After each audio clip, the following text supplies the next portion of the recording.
En ce début 2024, je vous propose de lire ensemble ce texte d'un certain Beya Benassine sur le soi-disant âge d'or de l'islam. Je ne présente pas davantage sa publication, elle est très explicite. L'islam a apporté la science? Non, l'islam n'a rien apporté d'autre aux régions qu'il a conquises que l'obscurantisme, la destruction et la fatality. Les musulmans et les islamophiles qui tâchent de faire croire à l'apport de l'islam aux sciences se réfèrent en général à un âge d'or de l'islam. Expression qui désigne les quelques siècles pendant lesquels les populations autochtones conquises par les arabo-musulmans n'avaient pas encore perdu leur culture sous la pression de ces derniers. Au début de cette période de l'histoire, ces autochtones, qui constituaient la très grosse majorité de la population des régions concernées, opprimés par un pouvoir colonisateur musulman ultra-minoritaire, étaient non-musulmans et soumis à la dîma. Petit à petit, ces dhimmis se sont convertis pour échapper aux lourdes contraintes liées à ce statut, de sorte qu'il y a eu des mathématiciens, astronomes, etc. musulmans. Mais ils ont simplement poursuivi ce qu'ils faisaient avant d'être colonisés par les Arabes puis, plus tard, par les Ottomans. Si vraiment l'islam avait été pour quelque chose dans leurs travaux et découvertes, il aurait fallu que le berceau de l'islam, le Hejaz, ait été le théâtre d'une activité scientifique foisonnante, et qu'il ait donné naissance à de nombreux scientifiques arabes. On ne peut pas apporter ce qu'on ne possède pas. On ne peut pas apporter ce qu'on ne possède pas. On ne peut pas apporter ce qu'on ne possède pas. Eh oui. Or, quasi aucun de ces savants musulmans n'était arabe. Les chiffres dits arabes et le zéro en tant qu'outil mathématique sont, on le sait, des inventions indiennes. Al-Khawarizmi, généralement présenté comme le plus grand mathématicien arabo-musulman, était en réalité perse, né dans une région qui correspond à l'actuel Ouzbékistan. Et ses travaux ne devaient absolument rien à une tradition arabo-musulmane. L'autre grand nom des mathématiques arabo-musulmanes, Abu Kamil, était égyptien, tout comme l'astronome Ibn Inus. L'alchimiste Jabir ibn Hayyan, considéré comme un des pères de la chimie, était perse, de même que les astronomes Al-Marwazi, Al-Farghani, Al-Kujandi, Ibrahim ibn Sinan et Al-Asef. L'opticien Ibn al-Haytham, les scientifiques polyvalents Al-Kindi, Al-Biruni et Razeh.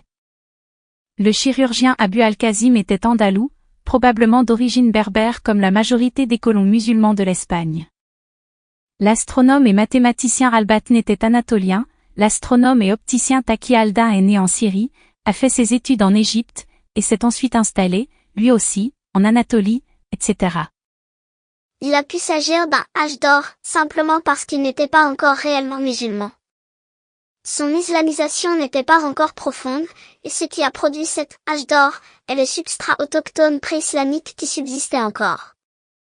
Certains des hommes illustres, à cette époque, étaient musulmans, pour les raisons expliquées ci-dessus, mais absolument rien de leur savoir n'était issu de la culture musulmane. Et leur origine ethnoculturelle n'était que très rarement arabo-musulmane. Les conquérants arabes étaient tous des bédouins incultes. Ils n'ont jamais apporté quoi que ce soit des points de vue scientifiques, techniques, artistiques, intellectuels, philosophiques, etc. au peuple colonisé. C'est au contraire les brillantes civilisations conquises, byzantines, perses, indiennes, kabyles, égyptiennes, qui ont apporté la culture qui leur manquait aux colonisateurs musulmans. Avec le temps et sous la contrainte, les populations locales se sont de plus en plus islamisées, et par conséquent sont tombés dans la déchéance intellectuelle, morale et scientifique que l'islam provoque immanquablement tôt ou tard. L'âge d'or de l'islam est une période où nombre de civilisations non musulmanes développées ont été progressivement toutes ramenées au niveau barbare du Hejaz du 7e siècle. Il ne s'est agi d'un âge d'or que tant que ces civilisations ont pu survivre malgré le joug du pouvoir musulman. Quand l'islam a pris le dessus, c'en a été fini d'elle. Faites l'expérience d'aller visiter le musée le plus proche de chez vous qui comporte une section d'art islamique. Vous trouverez des objets et œuvres d'art perses, égyptiennes, syriennes, turques, indiennes, etc. des objets provenant du Hejaz, 0. Comme pour les sciences, si l'islam avait apporté quelque chose aux civilisations conquises des points de vue artistiques et culturels, on trouverait des traces de ce qui a été apporté là où il est né. Or, il n'y a absolument rien. La culture, qui a été la racine et le départ de l'extension de l'islam, était un désert culturel aussi bien que scientifique. L'expression âge d'or de l'islam est donc grotesque et usurpée. Jean Pythagore. En plus, les savants dits musulmans qui étaient généralement perses ou berbères ont été Fatality. car les théologiens classiques et extrémistes les considéraient comme mécréants, vu qu'ils critiquaient la religion et ne revenaient pas au Coran dans leurs ouvrages. Beya Benassine. Qu'en est-il des scientifiques qui ont fait la grandeur de l'islam? Tous ces personnages remarquables dans l'histoire du monde arabo-musulman ont un point commun, leur attitude critique voire le refus de la doctrine islamique. Alors je pose la question suivante. La croyance religieuse est-elle la source du génie d'un savant? Si oui, alors le judaïsme est très largement en tête, sinon alors que penser du fait que les savants de l'âge d'or de l'islam sont pour la plupart considérés comme des apostats, hérétiques ou athées par les oulémas musulmans?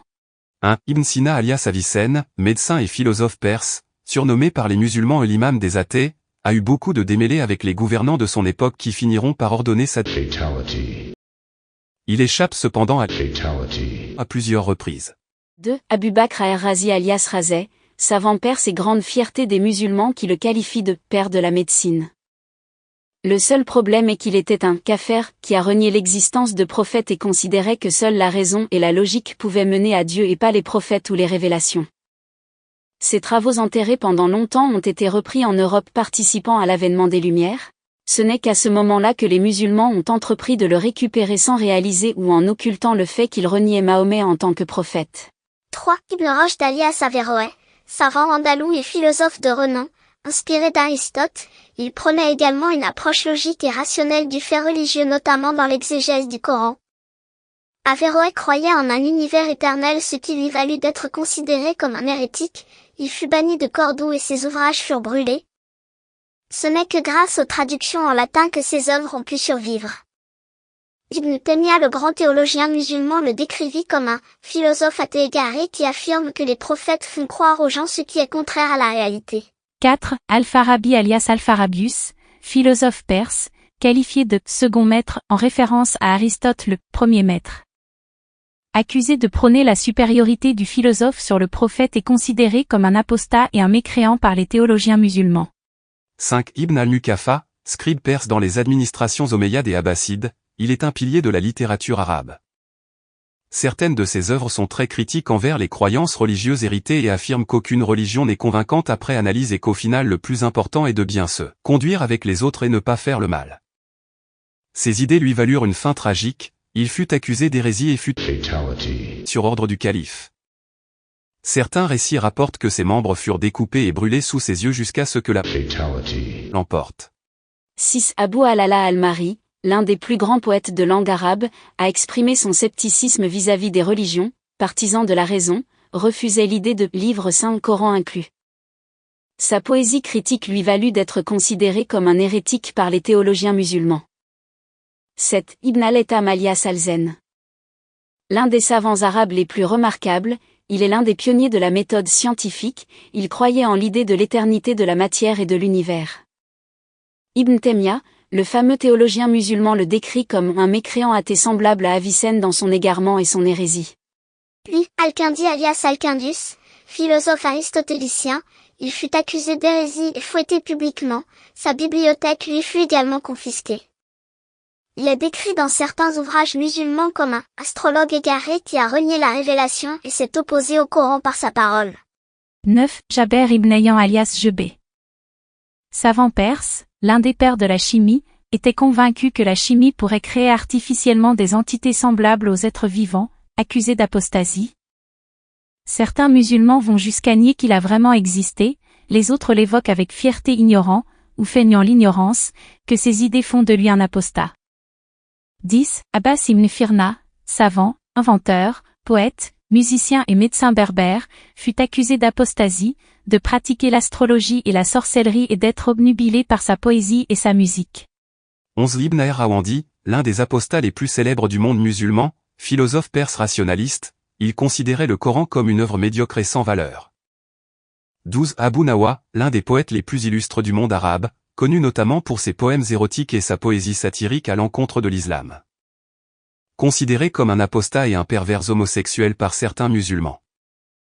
Fut emprisonné et probablement assassiné. Par Benjamin Lisant, voici un florilège de savants et de penseurs, ont eu à endurer, à travers l'histoire, des fatwas, excommunications, persécutions, procès ou autres opprobres, à cause des autorités religieuses. Ibn al-Mukafa, littérateur, Al-Farabi, philosophe, Ibn Sina, Avicenne, philosophe et médecin médiéval, Abbas ibn Firna, Afarna, inventeur, médecin, chimiste, ingénieur, musicien et poète. Ibn Roshd, Averroès, philosophe, théologien, juriste et médecin, Ibn al-Etam, Alzen, mathématicien, philosophe, physiologiste et physicien, Al-Razi, Razet, Al-Kindi, Al-Khwarizmi. Mathématicien, géographe, astrologue et astronome. Al-Jaïd, Jaber ibn Ayyan, Jebé, chimiste et alchimiste, astronome et astrologue, ingénieur, géographe, philosophe, physicien, et pharmacien et médecin, Abu al-Ala al-Mari, poète, Omar al-Khayyam, écrivain et savant, Ibn Toffaïl al-Kaysi, philosophe, Ibn Battuta, explorateur, Tabi ibn Qura, astronome, mathématicien, philosophe et musicologue, Al-Yaqi, historien et géographe, Al-Masidi, encyclopédiste, Miskawayh, homme d'État, philosophe, historien, savant et bibliothécaire.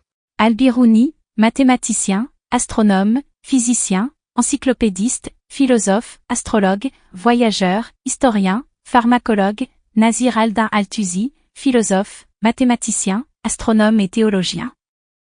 Ibn al-Nadim, bibliographe, Ulugh Beg, prince astronome. Fatality. Et, plus proche de nous, Taha Hussein, universitaire, romancier, essayiste et critique littéraire égyptien, Naguib Mahfouz, écrivain et intellectuel égyptien, Farag Fouda, écrivain égyptien. Fatality. À cette liste, on peut rajouter 1. Le mystique persan du soufisme et sunnite, Mansur al-Alai, 858 à 922, condamné à Fatality. pour blasphème, et Fatality. à Bagdad, le 27 mars 922.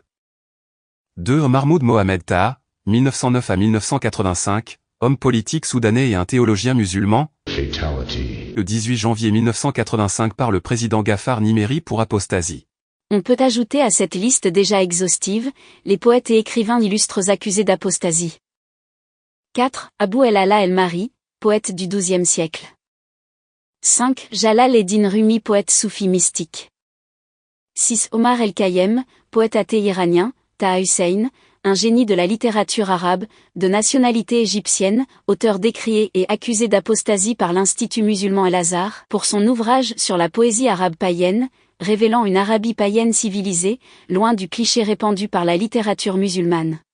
7. Ulugh Beg, prince astronome, gouverneur de Samarcande, a fait édifier un observatoire astronomique, au début du XVe siècle, dans cette ville. Il y travailla et enseigna avec quelques 70 mathématiciens et astronomes, dont Kadizadeh Rumi, Al-Kashi et Ali Kushchi, aboutissant à la publication des tables sultaniennes. Mais il s'était fait des inimitiés en donnant plus de poids à l'observation qu'au témoignage d'Aristote. Il avait fait scandale avec une fête, à l'occasion de la circoncision de son fils, où il y avait du vin.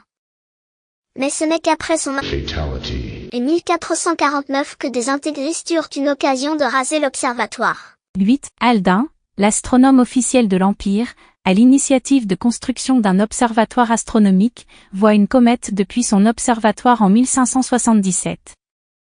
Il pense que c'est un présage qui annonce une prochaine victoire militaire de l'Empire ottoman. Cependant, cette prévision était fausse, l'Empire ottoman perd cette bataille, et sous la pression de son entourage, le sultan Mourad III décide la destruction de l'observatoire en 1580. Cet observatoire ne sera en fonction que durant 2 à 3 ans de 1577 à 1580. L'argument du supposé âge d'or de l'islam revient très souvent. Il serait une supposée preuve que l'islam serait la vérité. Purée, il y en a, on se demande comment ils arrivent à avoir des raisonnements si stupides. Alerte au Google! Complètement éclataxe. Enfin bon, je suppose qu'ils aiment bien vivre et réfléchir par procuration. Se dire que des gens qui étaient intelligents, qui ont accompli de grandes choses dans le passé, auraient supposément des points communs avec eux, ça leur donne l'impression d'être eux aussi importants, grandioses dans une certaine mesure. Vous ne faites rien de votre vie. Purée, c'est comme si je disais que l'hindouisme c'est la vérité, car il y a plein d'Indiens, pas forcément hindous, qui bossent chez Google et Microsoft en 2024. Clairement, on est dans l'âge d'or de l'hindouisme. Ah!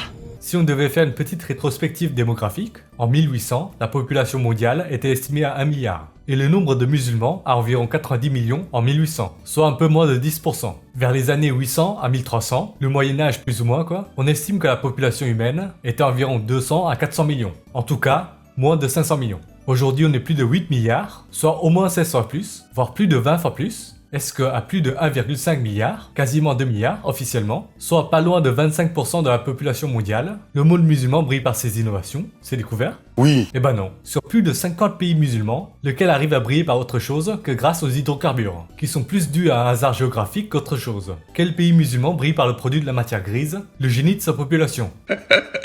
Il n'y a aucune relation de cause à effet entre l'islam, les innovations du Moyen-Âge au Moyen-Orient et nord de l'Afrique. Sinon, aujourd'hui, avec plus d'1,5 milliard, quasiment 2 milliards de musulmans officiellement, le monde musulman devrait être devant tout le monde en termes d'innovation et découverte. S'il y avait un quelconque lien de cause à effet entre l'islam et son prétendu âge d'or, aujourd'hui en 2024, avec environ 25% de musulmans officiellement, le monde musulman devrait être dans quasiment tous les articles, sciences et technologies de Google News. Mais oui, c'est clair. Les fameuses innovations et découvertes de l'âge d'or de l'islam se sont faites malgré l'islam et pas du tout grâce à elle, comme le dit très bien Fergan Aziari. Les sciences et les arts qui ont fleuri à l'intérieur de l'islam se sont épanouis en dépit de l'islam et non grâce à lui. En dépit de l'islam et non grâce à lui. En dépit de l'islam et non grâce à lui. Et si je devais parier sur une cause biologique, au fait que le soi-disant âge d'or de l'islam ne perdure pas jusqu'en 2024, je dirais 1400 ans de consanguinité. Consanguinité qui tombe très souvent autour de 30%, voire dépasser 50%, au Moyen-Orient, le nord de l'Afrique. En plus des rituels superstitieux chronophages, qui pompent bien 20% du temps éveillé de ces populations.